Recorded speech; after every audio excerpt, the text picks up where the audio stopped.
I want to talk about the problem with research studies. The first point I want to bring up is just the assumption that medicine is scientific, okay? Because medical doctors wear white lab coats and so do scientists. So therefore, it's scientific, right? But medicine has become the management of symptoms using drugs, which then give side effects, which then you add more drugs and it just keeps going around and around.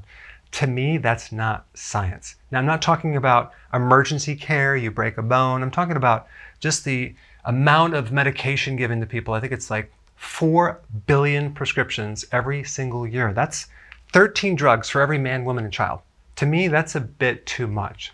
Now, the first problem with research studies is the interpretation. Very few people can actually interpret what they mean because it's encoded in a special language. And you also have to have some basic physiology to be able to understand it as well. So now you're relying on someone else interpreting it for you. And of course, who knows if they're biased, if they're taking an objective view of exactly what was shown in the study.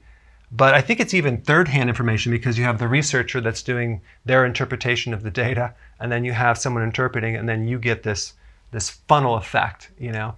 And then some people actually get their information from the media interpretation of the study, so it gets watered down even more. You can probably get the opposite finding if you listen to the media. But the point is that very few people can interpret and really understand what the study says, and let alone actually read the study. Very few people even read the study. They'll just get their information from someone else who read it online or something. Number two, I don't know if you realize this, but 75% of the studies in journals are funded by big pharma. So right there, that really lowers the credibility of the study. Number three, data can be manipulated. You can make a study basically say whatever you want, okay? I'm going to put an article down below with more data on that. It's actually quite fascinating. But a lot of the studies out there have data that's been manipulated, okay? Like, let's just take the Framingham study. In that study, they omitted some real key pieces of data. They just took it out.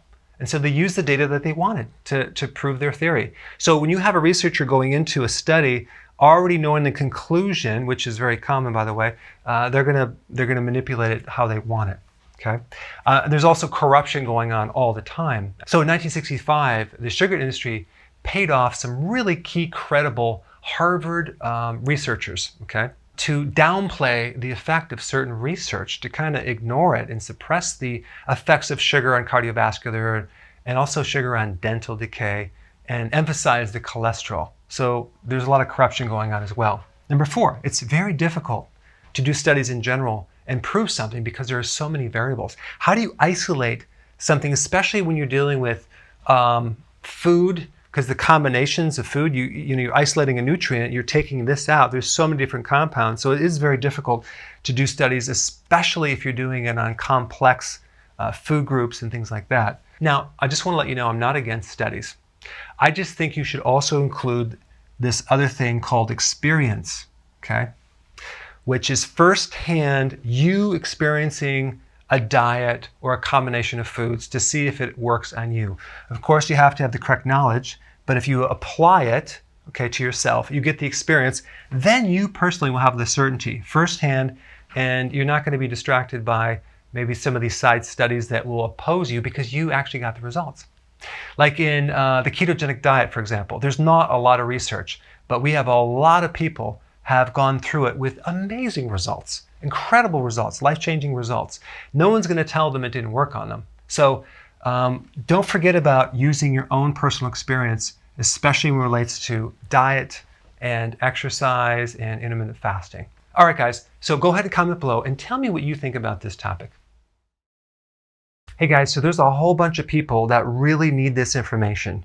So press the share button and let's get it way out there.